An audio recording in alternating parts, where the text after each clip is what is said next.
नमस्कार दोस्तों, मैं निर्भय सिंह आपका जीएस ट्यूब में स्वागत करता हूं।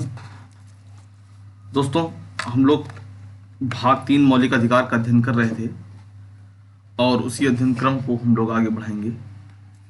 कल हम लोगों ने मौलिक अधिकार पढ़ा, मौलिक अधिकारों की प्रकृति समझने का कोशिश की, मौलिक अधिकार की थोड़ा सा ऐतिहासिक पृष्ठभूमि देखी हम लोगों ने। ठीक है, नागरिक अधिकार क्यों कहते हैं, प्राकृतिक अधिकार क्यों कहते हैं, वो सब हम लोगों ने पढ़ा। ठीक है, विशेषताएं भी कल हम लोगों ने देखी थी। ठीक है, आज हम लोग अब आगे बढ़ते हैं अनुच्छेद 12 की तरफ। आपको बता दूं, भाग 1 जिसमें कि अनुच्छेद 1 से 4 तक है, संघ उसके राज्य क्षेत्र। भाग 2 जिसमें कि 5 से 11 तक है, नागरिकता है। और भाग 3 जो है अनुच्छेद 12 से 35 तक है। तो अब हम लोग भाग 3 का जो कोर एरिया है वहां पर आ गए हैं। अनुच्छेद 12 को आज हम लोग शुरू करेंगे। ठीक है, चलिए प्रारंभ करते हैं। अनुच्छेद 12 को देखते हैं, अनुच्छेद 12 का समझने की कोशिश करते हैं। 12 क्या लिखा है। अनुच्छेद 12 कहता है कि इस अनुच्छेद में भाग 3 के लिए राज्य को परिभाषित किया गया है। यहाँ राज्य का आशय संघ सरकार और संसद, राज्य सरकार और राज्य विधानमंडल व अन्य प्राधिकारी।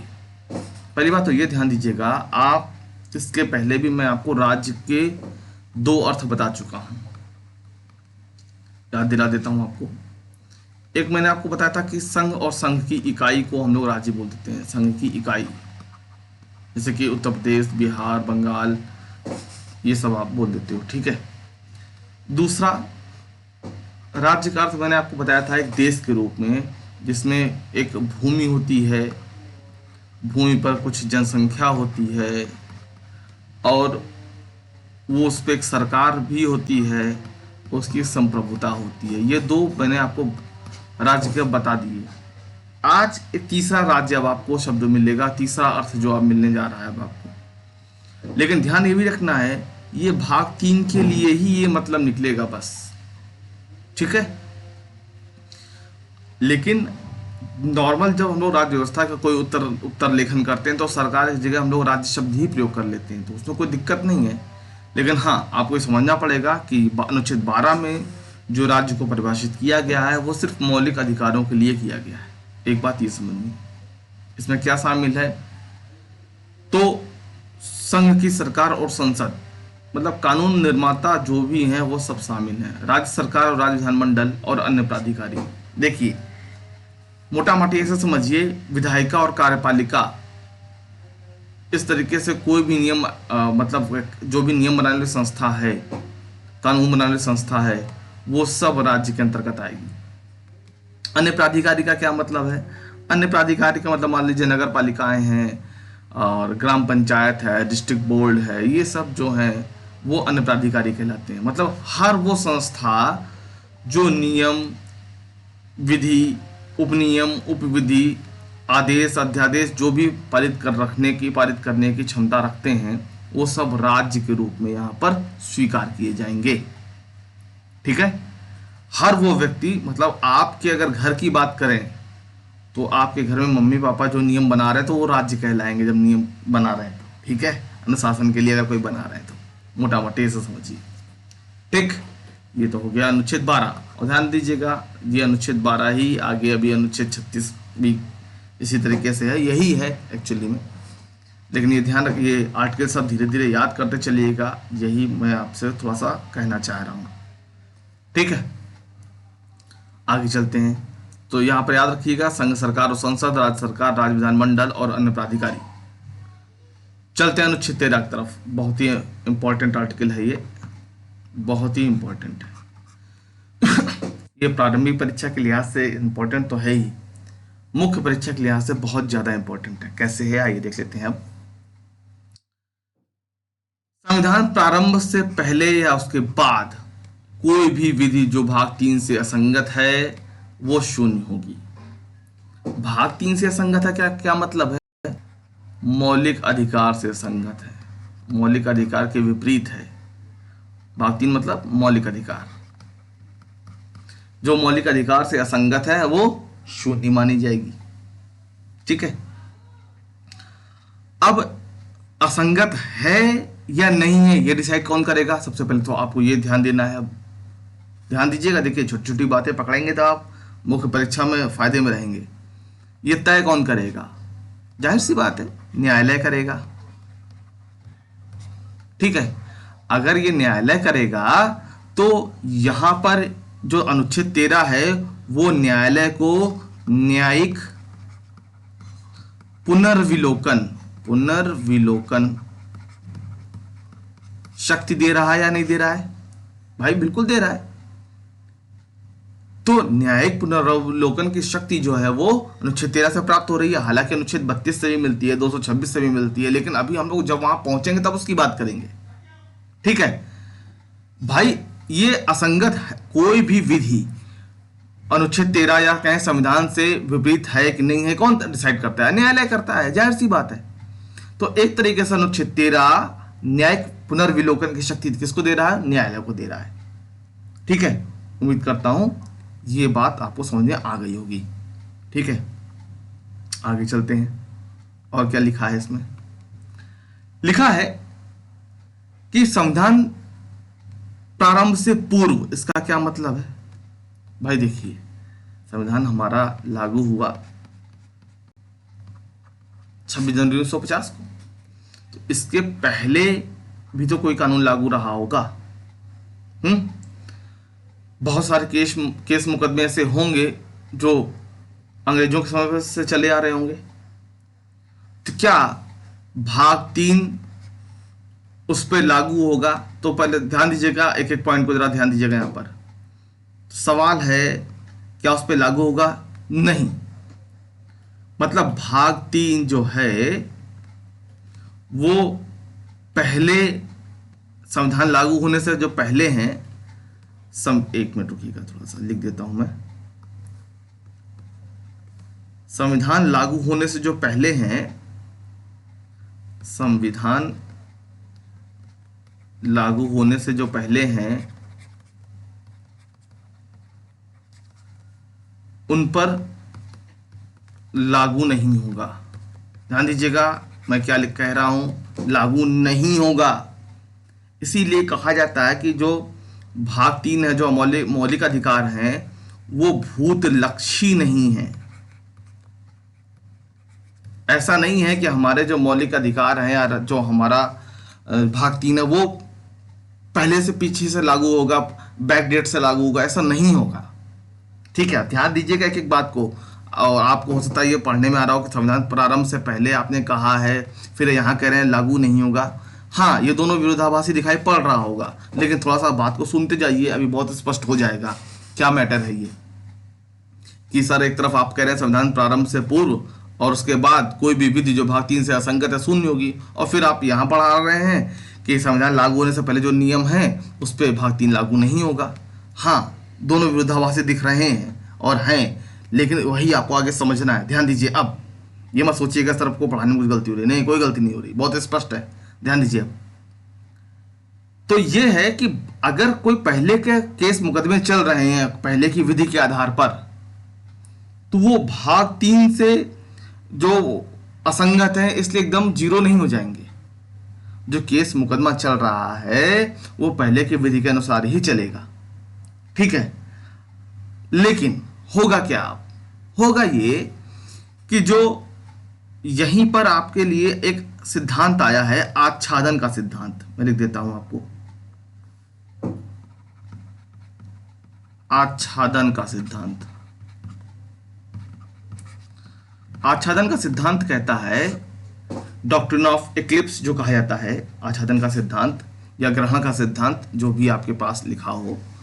कई बार किताबों में आच्छादन लिखा है, ग्रहण लिखा है, एक्लिप्स लिखा है, जो भी लिखा है, वो क्या कहता है? वो कहता ये है कि भाई देखो, हम शून्य नहीं मानेंगे, हम शून्य नहीं मानेंगे कि उसके पहले की जो विधि है उसको शून्य मान लेंगे, शून्य नहीं मानेंगे। क्या करेंगे?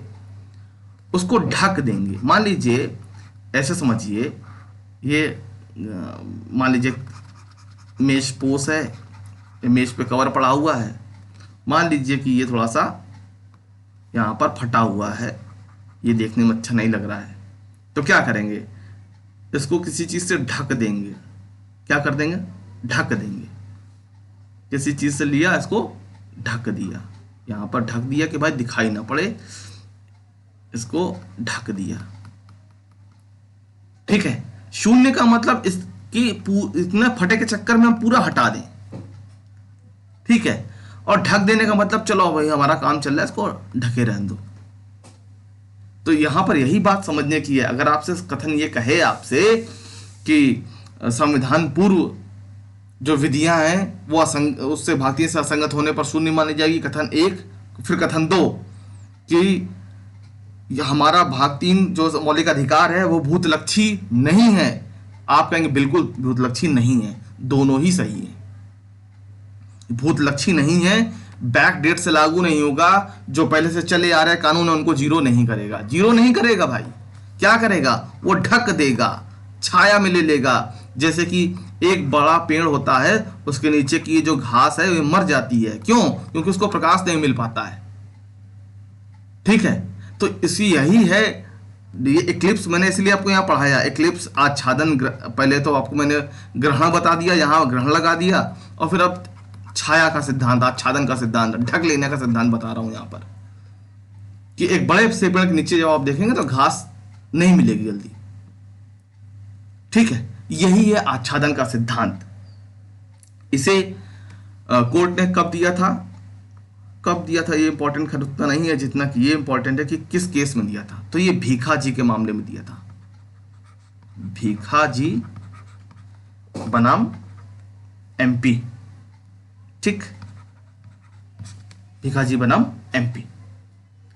आच्छादन का सिद्धांत यही आपको समझना है, वरना यही डिटेलिंग हो जाती है और आप कहते हैं कि नहीं भूतलक्षी है तो वो तो पहले से जीरो कर देगा। पहले से जीरो नहीं करेगा, उसको ढक देगा, प्रभावहीन कर देगा, उसको शून्य नहीं करेगा।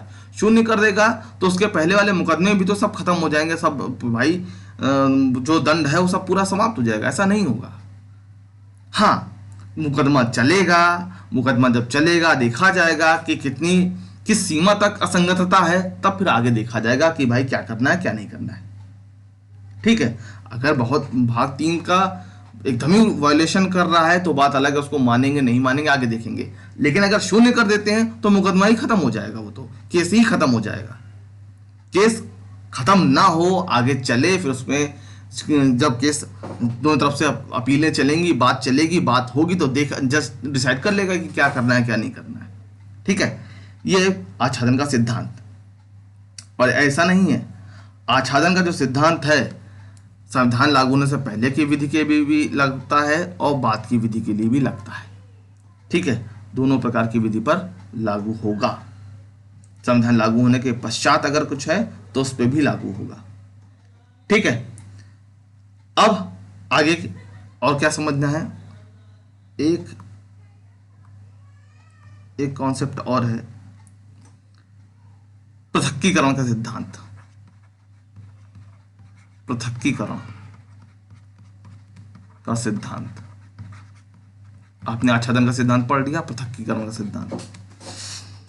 पृथक्कीकरण का सिद्धांत यह कहता है कि मान लीजिए राज्य को क्या है अभी बता चुका हूं, संघ की सरकार और संसद, राज्य की सरकार, राज्य विधानमंडल और अन्य प्राधिकारी। मतलब इन लोगों ने, अगर कोई राज्य ने अगर कोई ऐसा कानून बनाया है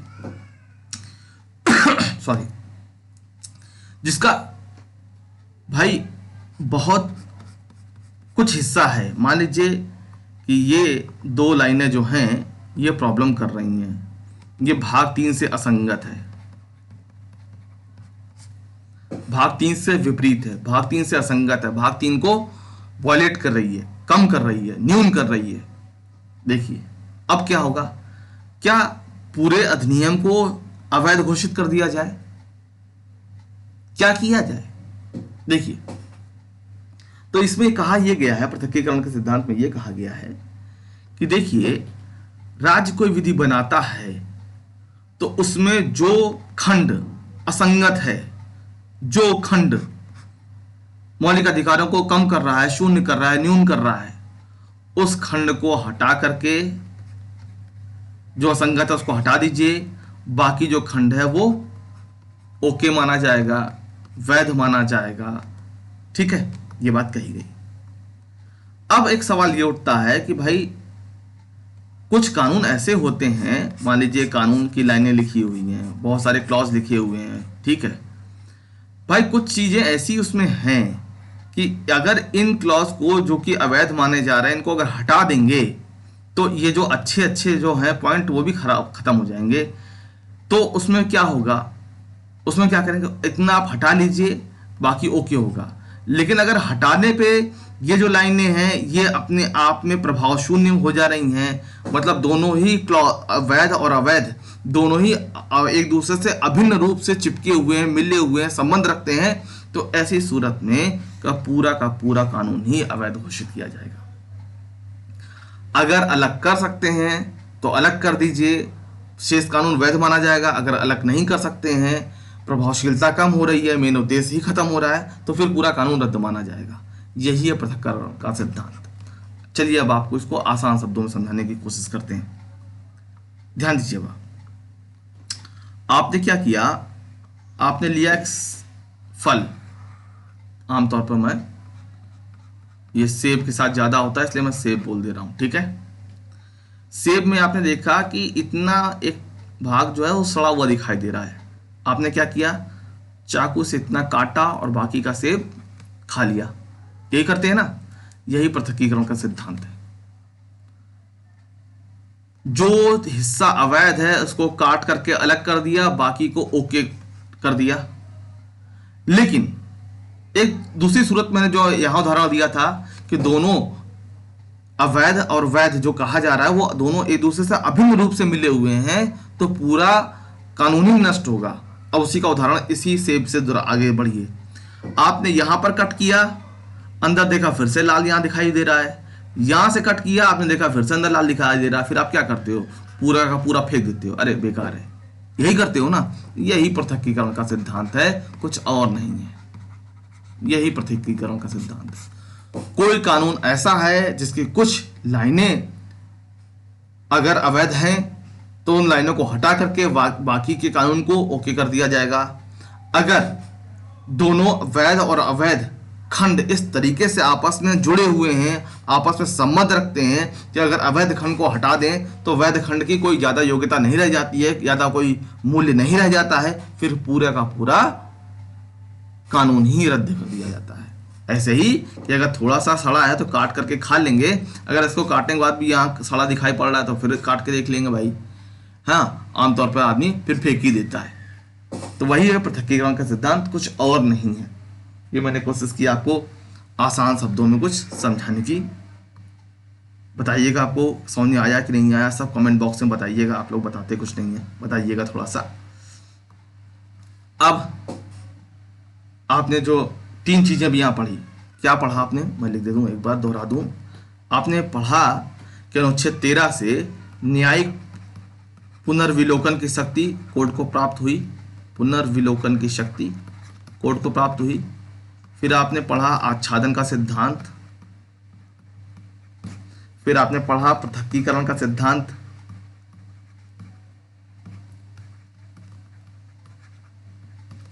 ठीक। अब आगे देखिएगा, यहां लिखा है कोई भी विधि जो भाग 3 से असंगत है वो शून्य होगी। तो इस विधि का क्या मतलब है, तो आपने पढ़ा कि भाई कोई भी आदेश हो, कोई भी कानून हो, कोई भी उप कानून हो, कोई विधि हो, उपविधि हो, आदेश हो, निर्देश हो, कैसा भी कुछ भी हो।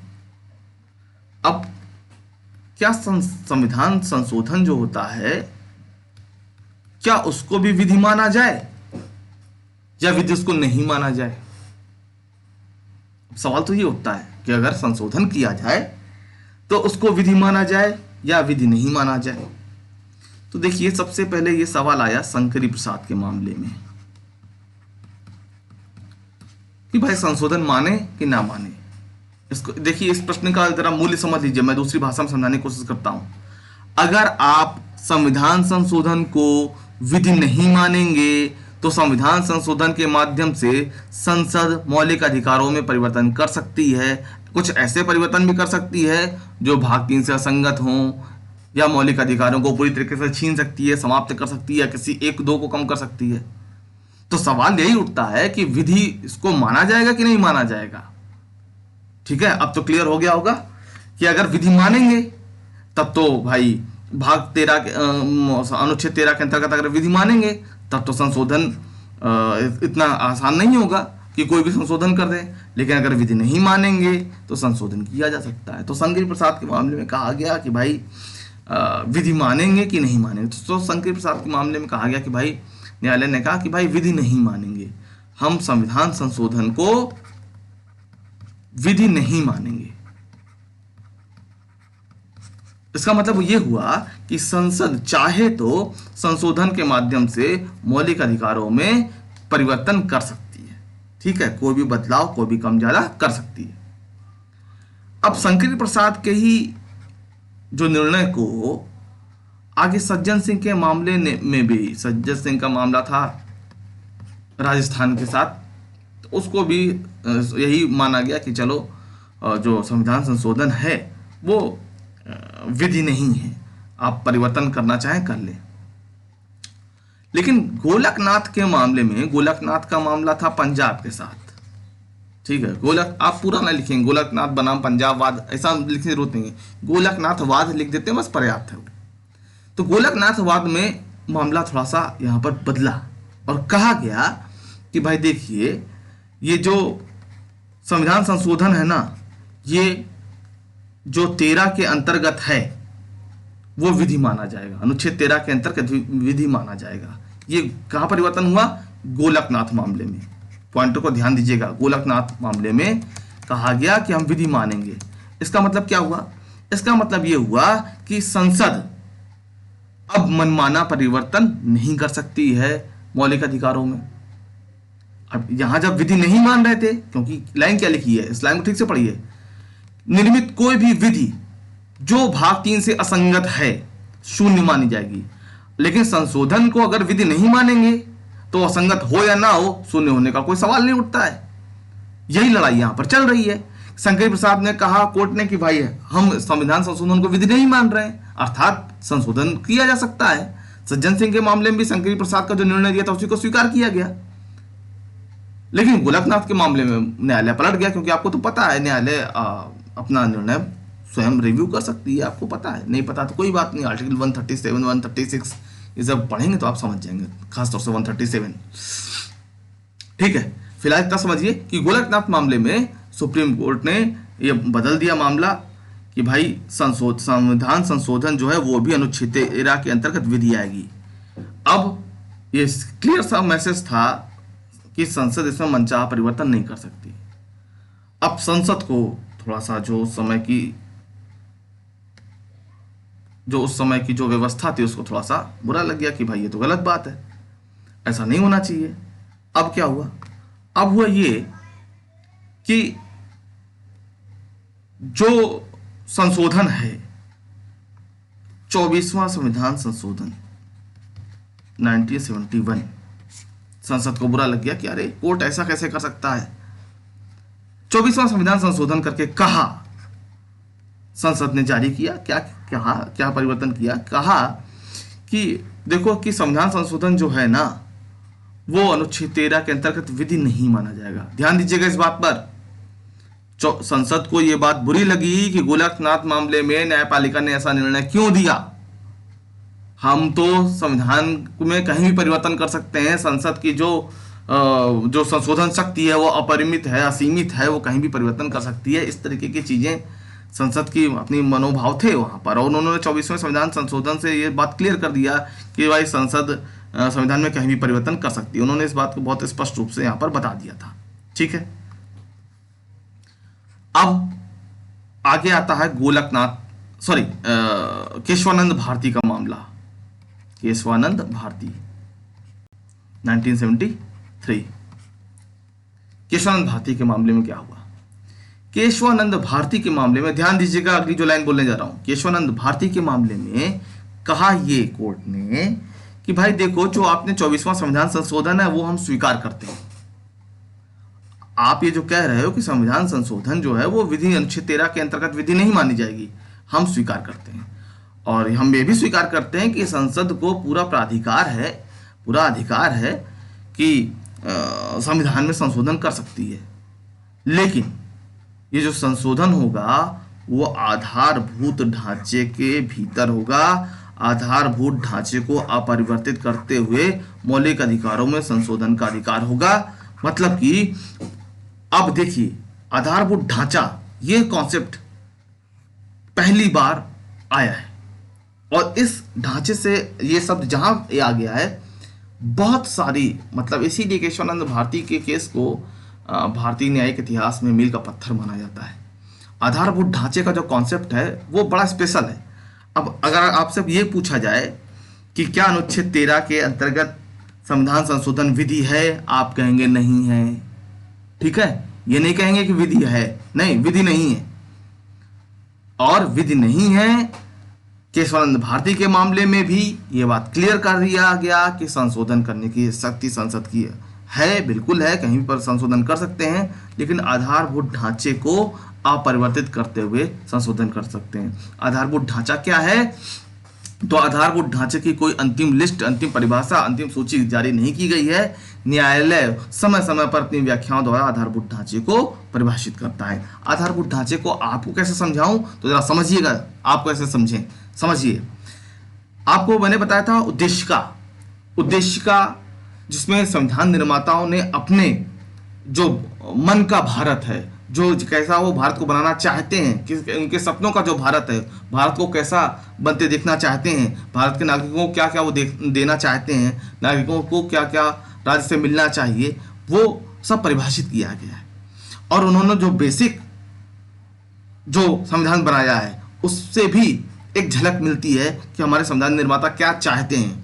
अब वो जो झलक मिलती है, अगर आप उसमें कुछ अच्छा कर सकें तो आप अच्छा कर दें, लेकिन उसकी घटोत्तरी नहीं कर सकते। मतलब बाप दादा की जमीन है, बाप दादा की जमीन में परिवर्तन करना है, बढ़ाना है तो बढ़ा दीजिए, लेकिन घटाना है तो घटाने का प्राधिकार आपके पास नहीं है। कुल मिला के आप ऐसे मोटा माटी समझना है तो समझ लीजिए, बाप दादा की जमीन है, अगर आप परिवर्तन करना है, परिवर्तन अगर बढ़ाना है, सकारात्मक परिवर्तन करना है, बढ़ाना है तो कर लीजिए, लेकिन घटाना है तो फिर वो समस्या है, वो फिर आपको घर में बहुत सारे लोगों से परमिशन लेनी पड़ेगी।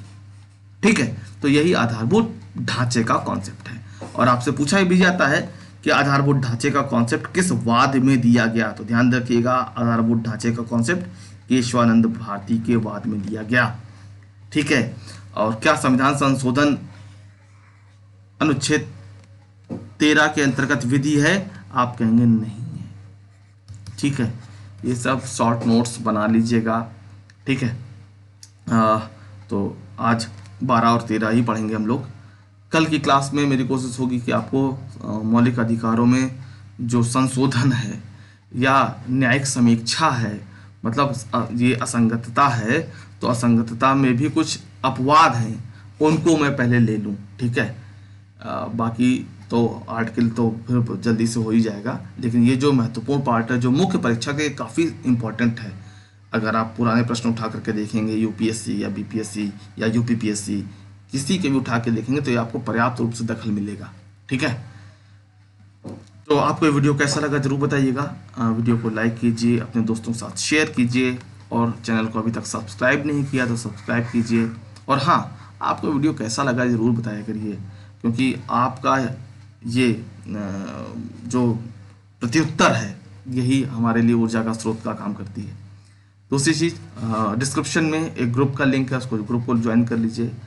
और एक ब्लॉग का लिंक है, ब्लॉग पर जाएंगे तो आपको देखेंगे कि आपके लिए खास तौर से यूपीएससी एग्जाम्स के लिए कितना इंपॉर्टेंट सेक्शन मैंने कवर किया है ब्लॉग में। ठीक है, इसी के साथ इस सत्र को विराम देता हूँ। आप सभी का बहुत बहुत धन्यवाद, बहुत बहुत आभार। मिलते हैं अगले वीडियो में।